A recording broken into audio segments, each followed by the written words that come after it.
Hi, I'm Ped Watt with Watt Design Photography. I do automotive and motorsport style photography.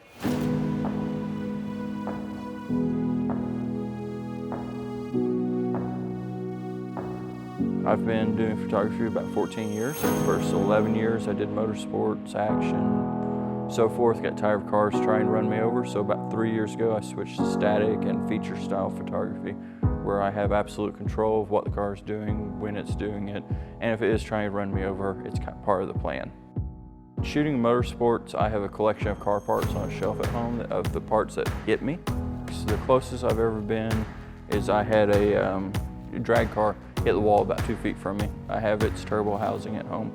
So yeah, there's been some close calls.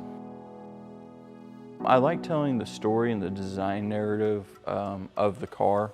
If you look through history, there's always something, a principal art form that the culture uses to describe its evolution. For me, since we've gone through the Industrial Revolution and Ben's invented his cycle car and then the evolution from there, really the marker of how we think of industrial art for me is the design narrative and the evolution of the technique of cars. You can look at a Model A and you can understand how sophisticated we were as a society and in our industry. Now if you look at like a Pagani HP Barchetta and all the carbon fiber and the blue weave and so forth, you can see how far we've came as an industrial manufacturing complex worldwide. So I think it's a really good reflection, plus they just sound so cool.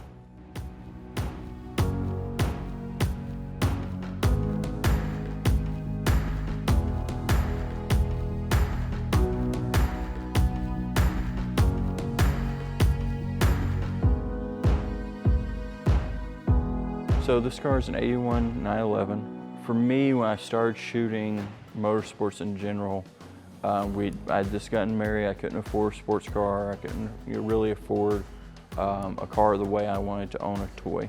So I started going to the track and I fell in love with the early 80s, late 70s 911s. So over the years, that evolved in shooting motorsports quite extensively. And then I became really good friends with this guy that owns this 81.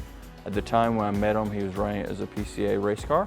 He's evolved into other race cars and he brought this off and he wanted to really pay homage to the RSR style of the early 80s and late 70s with the wide fenders and the wide tires and that mean race car sound. So that's how he built it. He went with the Pink Pig design, which is a famous Porsche race design, but he wanted it to look a little different. So it looks like he's ran over a herd of his competition, a herd of hogs, and the blood splatter across it and so forth. Really accents that wide body RSR design. And that really, the RSR, if I won the lottery, a 911 RSR, would wind up in my garage, either replica or original, depending how big the winnings were. My perfect 911 is a 74 Porsche 911 RSR Carrera 2.1 that ran at the 74 Le Mans. The last time it traded hands, it traded for $16 million. There's 3 of that exact designs in the world, 2 in private collections and 1 in the Porsche Museum in Stuttgart. So that one probably be a replica. Unless I won like $500 million, but I don't even buy lottery tickets, so.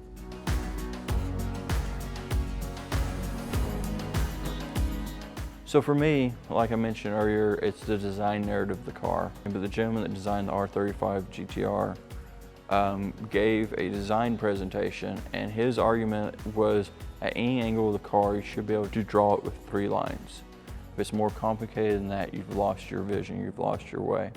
So when I look at a car, when I look at an angle, I try to find those 3 lines and I light based off those 3 lines. With a 911, you have the major 2 swoops, and then with this one you have the fenders. But every car, if you can find the 3 principal design lines and light and accent those and bring that story, that narrative, that spirit out of the car into your image, then you've succeeded. That's as hard as it gets and as easy as it gets, is figuring out how to light it to bring out remove all the distractions and capture those lines.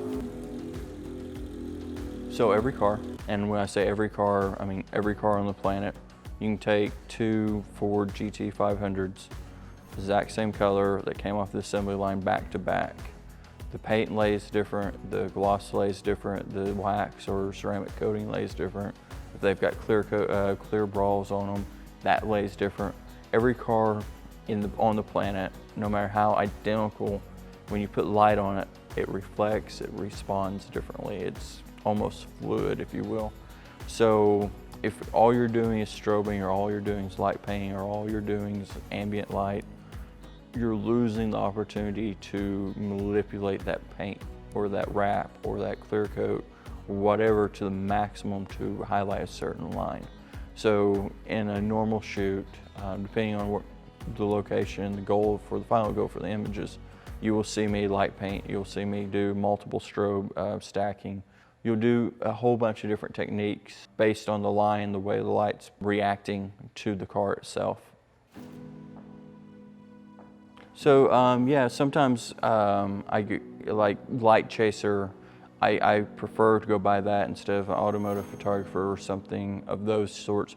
Partially it's because I like light. For me, photography is 100% about light. It's not about the subject's the side effect of the light, because when you do photography, all you're really photographing is the light coming off of it. So for me, I chase light instead of photography. You know, I'm building my light up, I'm designing my light. For me, the medium of how you create your art is light. We're not you're a painter or a sketch artist or a photographer. So I do more light chasing than I do photography.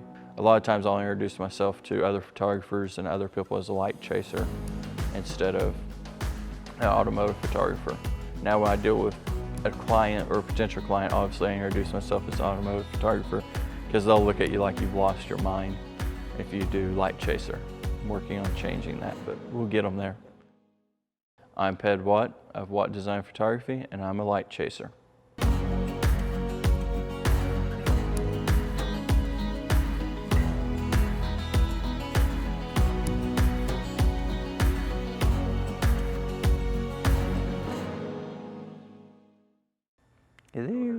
Hello.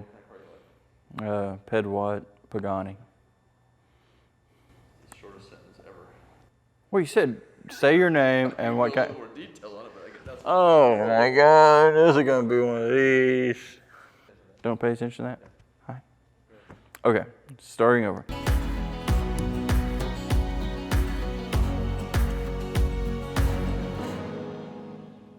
There, we closed.